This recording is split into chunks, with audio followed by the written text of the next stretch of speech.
Deep in the heart of the Whisperwood, Benny the Beaver was chopping down a tree when suddenly the ground began to shake. He looked up to see the biggest elephant he'd ever seen lumbering toward him. Hello, Benny stammered, taking a few steps back. What's your name? The elephant blinked slowly. I'm sorry, she said in a kind voice, but I can't seem to remember. Benny gulped. An elephant the size of a house with amnesia. This was going to be a very long day, but seeing as she seemed friendly, Benny invited her to tea. And that's how our story begins. Her name was Alara, and she was an elephant with a truly enormous heart and a truly enormous trunk. She was also very clumsy. At one point, she accidentally sat on a beehive and got stung on the nose. Then she sneezed, which created a small earthquake. And then, worst of all, she couldn't remember who she was or where she came from. Oh, my stars, Alara sighed, dipping her enormous tusks into her tea. It's times like these that I really wish I could remember.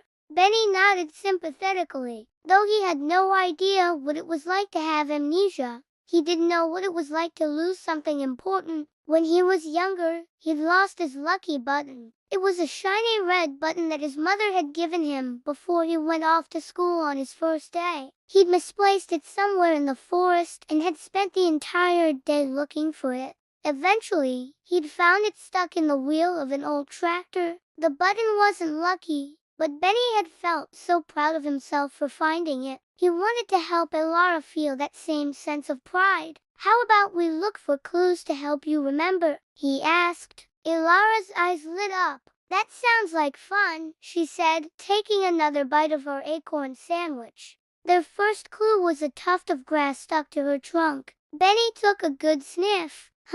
This smells like carrots, he said thoughtfully. Do you like carrots? Alara nodded. And I remember that song and dance, she said, tapping her foot. Carrots, carrots, crunchy and sweet, best snack in the forest, can't be beat. They both started to dance, and Benny had to admit it was pretty catchy. But as soon as the song ended, Alara stopped. That's all I remember, she said sadly. Oh, carrots. Benny knew that he needed to do more if he was going to help her remember who she was. So the two of them set off into the forest to gather more clues. Their search led them to a babbling brook, and Benny was just about to suggest they follow the sound when suddenly Alara stopped. Wait, she whispered, staring at the water. Do I know you? Startled, Benny jumped back. Why, you do. Alara dipped her trunk into the water and pulled out a small, muddy ball. She sniffed it. I smell carrots, she said, then looked back at Benny with a start. And I think I remember your name. Are you Benny? Benny's jaw dropped. She remembered him. But how? Was it because of the ball? Then Alara did something that made Benny's heart melt. She picked him up with her trunk and gave him a big hug, almost squeezing the air out of him. Oh, Benny, she said, her voice trembling. I'm so glad I remember you. Just then, a wise old turtle poked his head out of his shell. Am I interrupting something? He asked. Alara beamed. Mr. Hoots, she exclaimed. I finally remember who I am. I'm Alara, daughter of the Carrot King, and I'm on a secret mission to find the most delicious carrots in the forest. She turned back to Benny, her eyes twinkling. And you, she said, are my best friend, Benny. And together, the elephant and the beaver set off through the forest, dancing all the way to find the juiciest, crunchiest carrots in the land. And they lived happily ever after, or at least until the next time Alara accidentally sat on a beehive.